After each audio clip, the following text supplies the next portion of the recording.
Now it's time for our album review. Listen, Linda, listen. Yo, your boy Mozzy dropped a dope album. It's actually called Beyond Loved Ones. Beyond Bulletproof. Beyond Bulletproof. I'm sorry. My phone was jacked up. My bad. Yo, he dropped a dope album. Mozzy's fire. He actually, the last project I think was with Sue Surf. Battle Rapper is actually a dope project. Yo, Beyond Bulletproof. Let's let it rock out, Mike. Let's go. Candle, change the channel, put it on the news, your little bro, fool, fuck a truce. Double homicide, we went up a deuce. Live by the rules of funk or die, but I don't fuck with dude, we bumpable. Corner store ordering, eating Lunchables. This million probably changed me a little, still out here thugging though. Let me tell y'all something. I said it before, I'll say it again. If you drop a music during the quarantine, you are doing it out of the love of the fans and the love of the art form. And he dropped, in my opinion, a really dope project. We were looking for album review. I recommended it. Didn't get any pushback. Whether or not G likes it, I don't know. So it'll be new to me. Let's find out. But I really enjoy it, man. You got 13 tracks. It's, not that long. I want to say right around 41 minutes. 41 minutes. Mm-hmm. You can't beat that. I think Mozzy's actually independent too, which is dope. He said he getting his own. Yeah. Getting his own bread. He said he getting his bread. So, yo, man, I mean, you got 14 tracks on here. We'll get to the album review. We'll get to our, our ratings and things of that nature. But overall, I really enjoyed it. I mean, you start the track off lovely, man. The track is, the beats are amazing. It's just him. It's so West Coast. Yeah, definitely. And here's the thing. What I love about Mozzy the most is how authentic he is. Mm-hmm. Like, this nigga is true. Like, he is bang, bang, bloods 100%. Get it popping. And at the same time, I think that he's learned a lot about this growth in hip-hop. I think that he's learned a lot about the transition away from making money in the streets to making money and having to pay, like he mentioned, a half a fucking ticket to goddamn Uncle Sam. Facts. 500 racks, nigga. That's a lot of fucking money. I'll take that and then some. You know what I'm saying? But the fact that you got to come off that shit, and you think about songs like Bulletproofly and other songs. One of my favorites, The Homies Wanna Know. Yep. Like, you think you listen to these stories of struggle and triumph of how he has transitioned, and there's a level of appreciation that has to go with this, right? Mm-hmm. It is traditional. It's true to that. It has that LA vibe that you would expect. It has that LA production that you would expect. And not necessarily my favorite style of production. I prefer that boom bap. I prefer some of the futuristic stuff that we've seen from some of the other producers. However, I think it fits him, his voice, his attonation.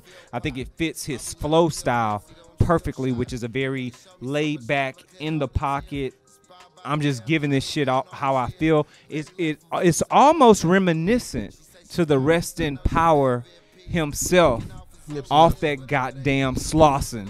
You know what I'm saying? Mm-hmm. Shout out to Nipsey. So I appreciate this album for that, probably in that authentic feel more than anything else. No, I agree. I think I love West Coast hip hop. If you listen to me, I think I grew up in the Midwest, so I initially gravitated to West Coast first. I gravitated towards that first, the DJ Quicks, the NWAs and whatnot, the Warren G's, Snoop Dogg, and 40 Water. 40, hey, you know me, I like 40.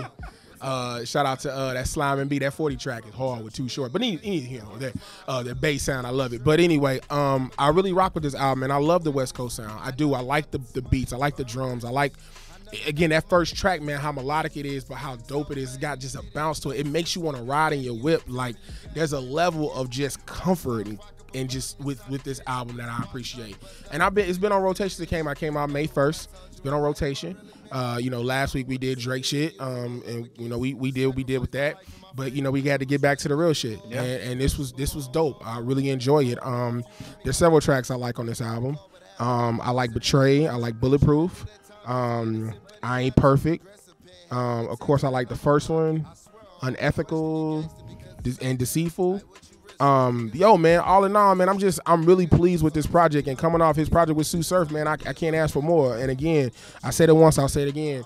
if you dropping music during the quarantine, man, you really showing your people, you showing the fans love because you really not eating like you could. You can't tour this, you can't make your show money off this. So it really shows me that you really fuck with it. So what about you, G? What's some standout tracks? Standout tracks definitely have to be, as I mentioned earlier, the Big Homie. I love that track, Big Homie from the Hood, Bulletproofly.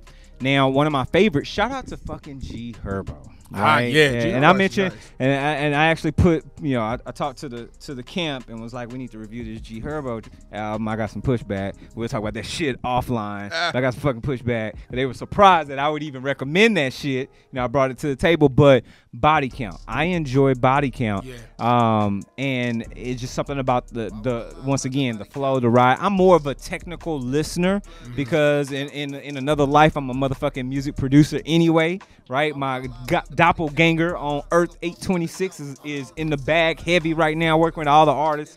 So I really love production and listen to how people create, and then how the artists will wrap themselves around the production, right? And because you can still be you, but become something different based on who produces what. So I say that to say some of those are my favorites on here.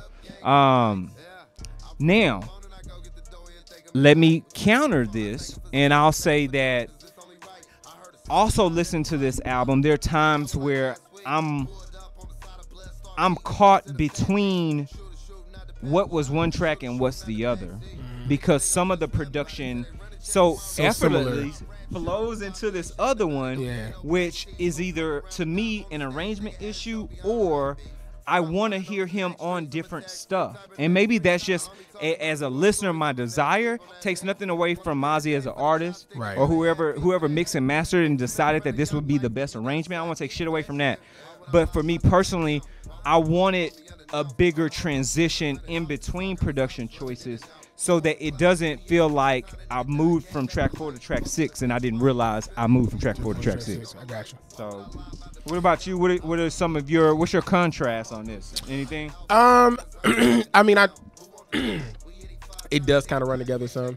I don't mind that per se, just because I love it when I'm just look up and it's like, yo, the album is, we 6 tracks in. I mean, it sucks when you want to reference it, when I want to go back and say, hey, I really like that. You don't know what track it was. Is it track 5? Is it track 4? You know what it is? I thought the length was perfect. As far as the length of the album, I really enjoyed that. I thought it wasn't too feature heavy. Had just enough.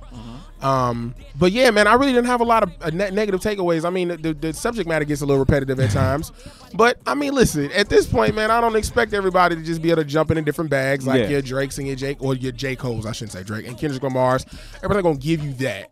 But all in all, it gave me what I wanted it to give me, which was it gave me that street shit, and it gave me the LA vibe. I'm on my Griselda shit, but that's East Coast bias. That's East Coast heavy.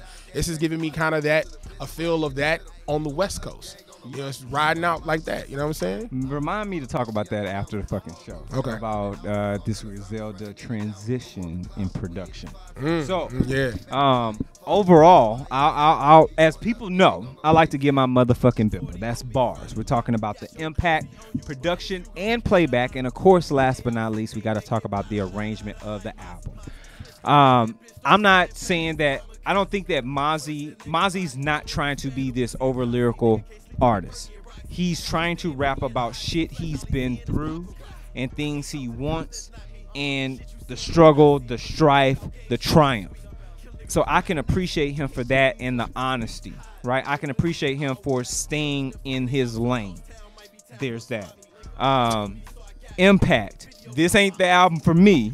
It doesn't impact me that in that way because I haven't lived some of these lifestyles, and I'm thankful in some aspects that I ain't have to live some of this shit. And as an entrepreneur, I can appreciate his struggle and grind and triumph. His decision, heard him in an interview, his decision to even fucking move to LA and have to just uproot and change, but it being one of the best decisions of his life. So I can appreciate that from an impact perspective.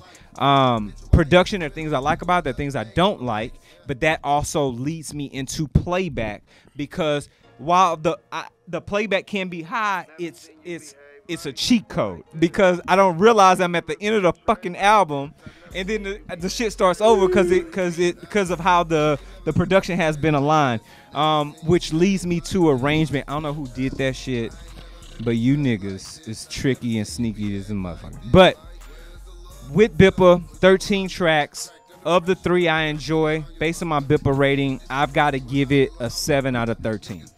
Okay, that's where I stand. Not bad, a little over 50%. Yeah, not the greatest, but you know it is what it is. Yeah. For me, we don't do all the Bippa. I said what I said. You know what it is. We can have rice? Huh? No. You ain't gonna rice that. You want to get shot at, nigga.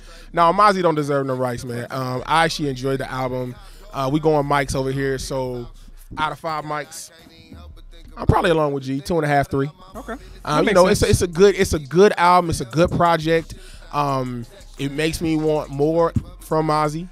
You know, I had already heard the Sue Surf jump because again, being a battle rap head, I knew that was released and it was good. But I enjoyed the album. I thought it was good. But again, you know, 2.5, 3 mics. You know, so it's a solid to good album. This is gonna cover that half a ticket. Yeah, exactly. He's gonna pay. This is gonna make that money back easily. Yeah, easy. So you know, it's quarantine love. I ain't mad at that. So yeah, man. And shout out to all the other artists that's out here grinding. We waiting. We want more music. Facts. Give it to us. Shout out to Slime and B, Chris Brown, Young Thug. That's actually a pretty good album. We can talk about that. Maybe, I don't know. It's not really hip hop, but it's actually thought it's a pretty good album. Shout out to Lloyd Banks is back in the mix. He dropping freestyles and whatnot. So PLK, Punchline King. I'm ready for that. You know, I'm ready, man. I'm ready for this Jewels and King Crooked.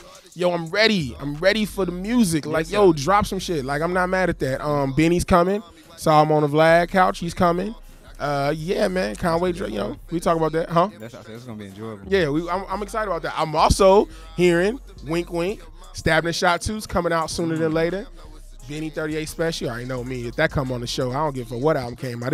Jesus himself better drop an album. Benny Stabbing and Shot's gonna be on the motherfucking album. We might be able to get him on the show. Hey, they ain't got shit to do. New York is shut down. Hey, shut the fuck down till July. Yeah. Anyway, but yo, that's our show for the day. Look, you can follow me, DJ_King_Tut, TWT. That's Instagram, DJ King Tut 1. That's Twitter. I'm not really there, but if you want to follow me, it'll look good for my numbers or whatever. But YouTube, DJ Space King Space Tut, TWT.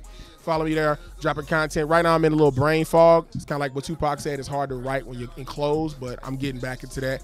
Yo, follow Layla E at Layla_E1 at all things social media. And yes, in G, where they find you at. Of course, anywhere online, Facebook, Instagram, Twitter, and Snapchat, plus Pornhub. Don't forget about the TikTok at G Hawkins. That's G Hawkins with the Z. Hit us up here at the show at Boom Bap Official. And if we don't tell y'all shit else, remember this. Rap minus lies equals hip-hop. And that's that Boom Bap. Peace. Yo.